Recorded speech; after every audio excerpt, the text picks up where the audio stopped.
So we're here, guys. It's Tracy Mitchell, VA, representing thisis50.com. I have another dope interview for you guys. I'm with AK Debris, and he is tatted. What is that on your forehead? That's a Bitcoin logo. Oh, he's really about this life, y'all. Yeah.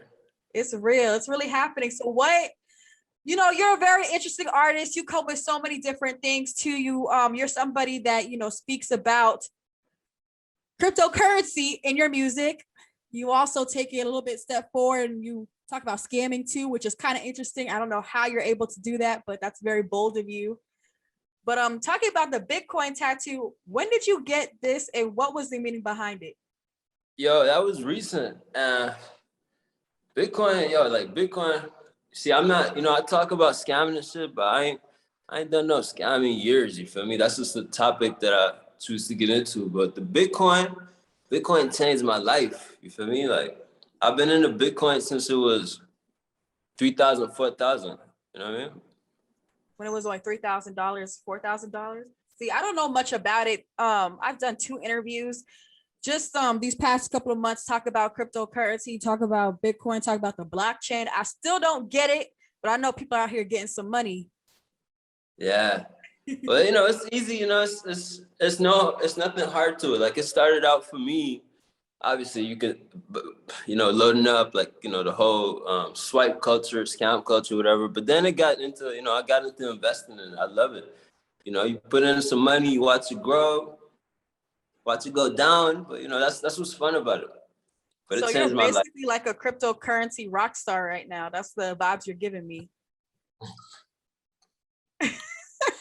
He's like, yeah, sure, I'll take that. Yo, let's talk about your subgenre. You call it scam rap? Yeah.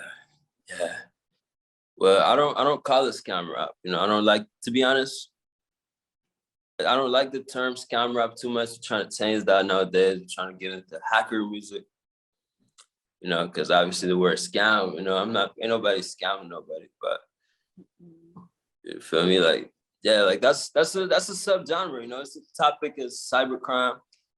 You feel me? Nerd shit. Real nerd shit.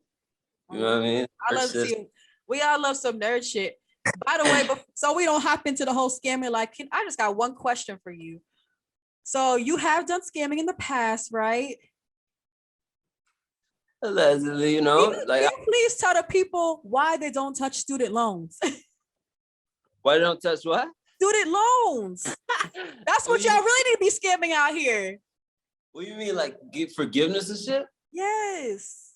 I'm pretty sure somebody done something like that. They Oh, I'm not seeing the results. Wow. Now they should though. If I don't recommend somebody do crime, but if you do whatever, at least be noble in it. You know what I mean? Yeah, save some lives out here. We sinking out here. You know what I mean? Do some Robin Hood shit. You feel me? But yes. So first off, where are you originally from, and what was it like transitioning from there to Canada? All right, so I'm a long story. So I was born in Sudan. You feel me? But I didn't grow up in Sudan. I grew up in Saudi Arabia. So I don't know if you know how like in the US, like in the Western world, like, people come in from Mexico, come in from whatever. Saudi Arabia is like that in the Arab world. So, I grew up in Saudi Arabia. Different, you know what I mean? I didn't know it was different. They have a completely different culture over there. Very, very different. Strict. You can go, at least when I was growing up, you can go to jail for, just being with a female. And you're not married. Yeah, like shit like that, So it was for sure, like, I wasn't able to be an artist like I am today. That's why I go hard now, because now I got the opportunity. Now I'm out here, I can tell you definitely have like a rebellious spirit. Like, do you feel like, just getting that tattoo for one and just you being a rap star, do you think that's just like you making up for the way you grew up? Yes, and partly like that's how I got into hacking and the world of cybercrime, because Natalia might know, like back in these countries, like when you grow up in an oppressive country, like I'm gonna tell you something. My aunt, you feel me? She was a journalist.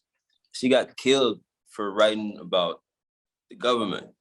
You know, like if you go to the street and march and protest like that, you're gonna get killed.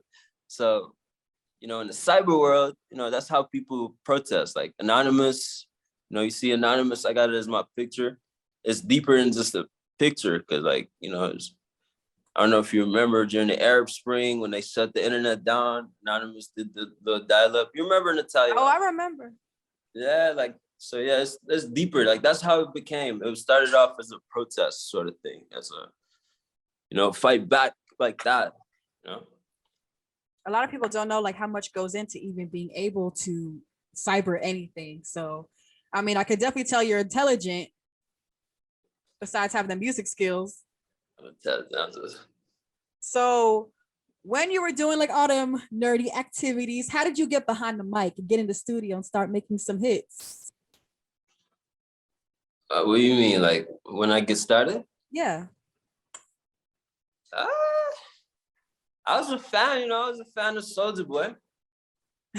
That's an interesting one. Yeah, Soulja Boy, you know, he don't get credit, but at the time, you know, like Soulja Boy made me want to do it. You know, I was seeing him, you know, everyone at the time wanted to be tough and I'm the toughest guy. But Soulja Boy came in, he was like, you know, I see myself in him. He was the nerd kid, you feel me? He was the dude into internet. He was the dude into, you know, social media. He spoke to his fans, you know, Facebook and MySpace at the time. So He definitely he knew how to use social media to get to where he is today. yes. Like when you see him going crazy, talking about I was the first, he's not lying. I'll be honest. He was the first. He did maybe want to crank that Soulja on Facebook or MySpace back in the day. So yeah, I give him credit for that one. Hell yeah, I worked with him too. Like I wasn't a rapper always. I designed him. I used to do cover art. I did a cover art for him. Really? For him, I did that cover, yeah. With what song? He dropped a mixtape called Foreign. I'm gonna have to look into that one. Besides, when was that? 2013. I was still in high school. Okay. What other highlights have you had so far within your career? Because that's a major one, working with an artist on that level. I wouldn't call it a highlight. I mean, it is a highlight. But Soulja Boy is, you know, I always respected him because he was real like that. You know, he wasn't, when you talk to him, it wasn't no Hollywood, I'm a star. You know, it was just like, you know, on Twitter, on Facebook, someone sent me a cover. I sent it to him. He liked it, posted it. I was in school. You know, so it was. But yeah. What did you do? Did you go off and tell all your friends? Of course. Of course. I was in school. I was like, look, I told everybody, you know. I don't know. I was happy. Well, how do you feel like you're fitting into the Canadian music scene? And I don't. What is it like? You don't? I don't. No. I mean, from what I'm doing, from the subgenre that I'm in, it's only one guy in Canada, and he's my friend, OTG Stiffy. Like, he's the only person I've seen do scam rap, if you will. You know, everybody else doing their own thing. You know, the scene in Canada is not what you think it is. Like it's OVO, EXO type stuff. Yeah, like besides OVO, it's not a lot of people. And you know, the weekend, it's not a lot of people achieving commercial success until they hit the US and stuff. So I never worried about that. I just always have my little, you know, my little how do you call it? My little community. The little community, know? Right. So Yes, how do people speaking of your community, how do people react to your style of music and what you decide to talk about? Do they fuck with it? Or they're like, first? Like, how do you think they react? The question is, what kind of people? Anybody. Because you got the kids who, you know, I wouldn't say kids. We got the people who fuck with fuck with what I'm doing specifically. Those people find it enjoyable. They find it funny. You know, because scam rap is like, at least the kind I'm doing is supposed to be funny. You know, like it's not serious. Like I just went on Facebook and scammed my grandma. Like, that's not serious. I'm not scamming my grandma, but it's funny. They like that type of shit. That whole comedy scam rap. But then you got the people, of course, you know, who don't get it. I don't expect them to get it. So I just do my thing. I'm not worried about what they got going on, you know. Just keep moving. Like, yeah, it's definitely very much left because, you know, I feel like your way of doing scam rap is like how rappers are out here rapping about violence. Like, you're just talking about a whole nother hustle, struggle. Because look, so check this out. These guys, and that's some, let me get some off my test. A lot of these guys out here, like you say, talk about violence. Yo, even if they did do violence, like, here's what I'm thinking when I'm making music. If you inspire somebody to do something, you know, like I'm gonna just give you a little example to portray what I'm trying to say. The other day, I'm on YouTube. I see some grown men, like, you know, men old enough to be my father and them, and they sitting around talking about, you ain't slide for him, you ain't do this, in gang politics. I'm in my head, I'm like, this is ridiculous. Why are you, you know, you're a grown man. Why are you sitting here talking about shit that don't fucking matter about violence? Like, if I'm inspiring somebody, yes, you know, like, there is a community for what you're talking about. Yeah, I'm at least inspiring them to get smart and not be a retard. I'm against street shit. I said in my music, I said to anybody I talk to, I'm not a street nigga.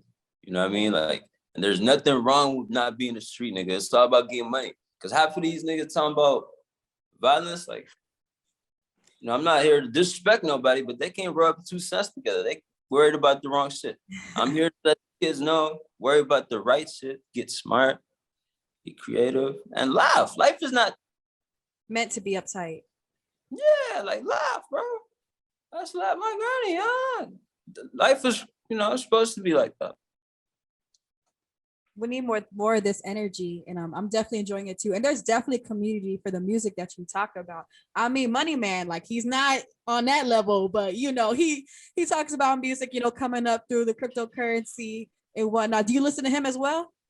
Yeah, I like Money Man for sure. I like Money Man. What do you take from him? What do you say? You say what I see? What do you take from him? Like, when you listen to his music or just even see like how his career is just prospering, like, what have you seen or you picked up on? It's like, okay, I need to start getting like that.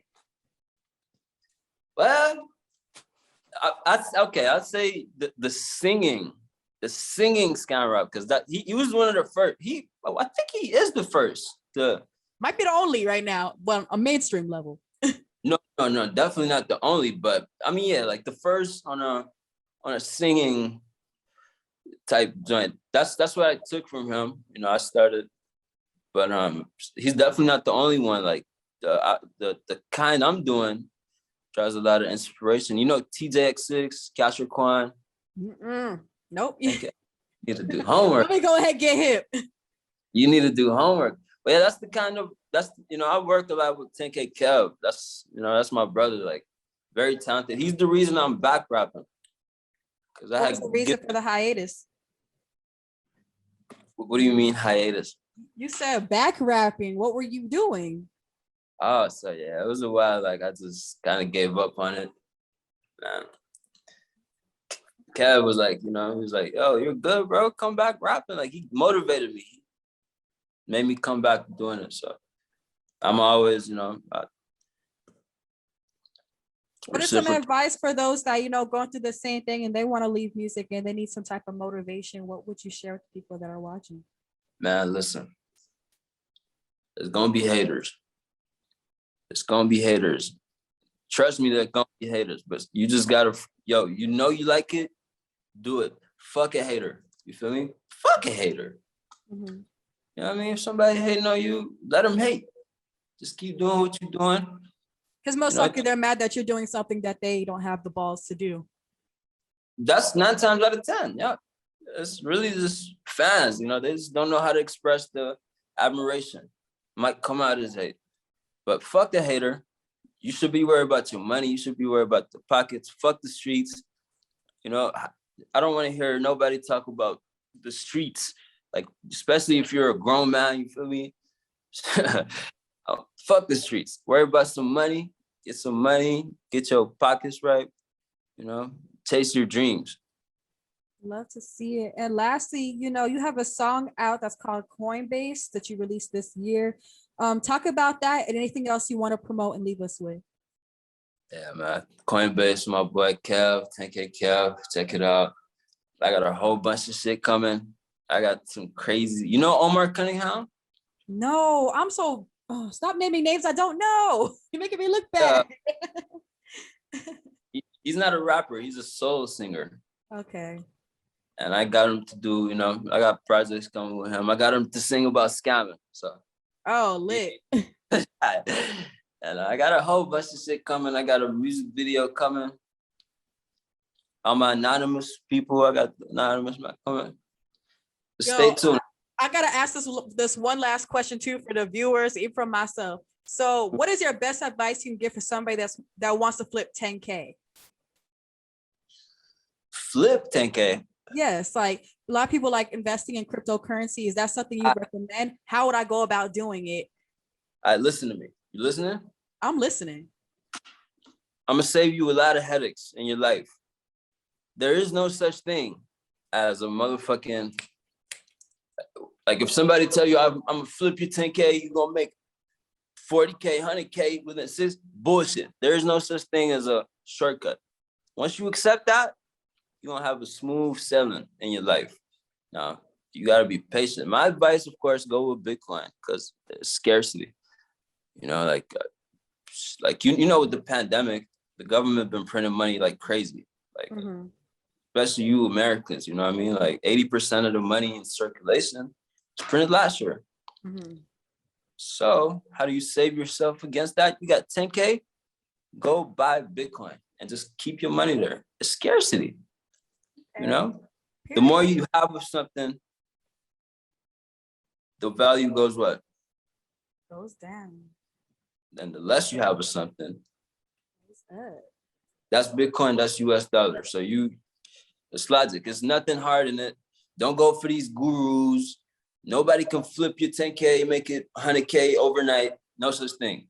Yes. Put your money there and be patient and hodl. That's it.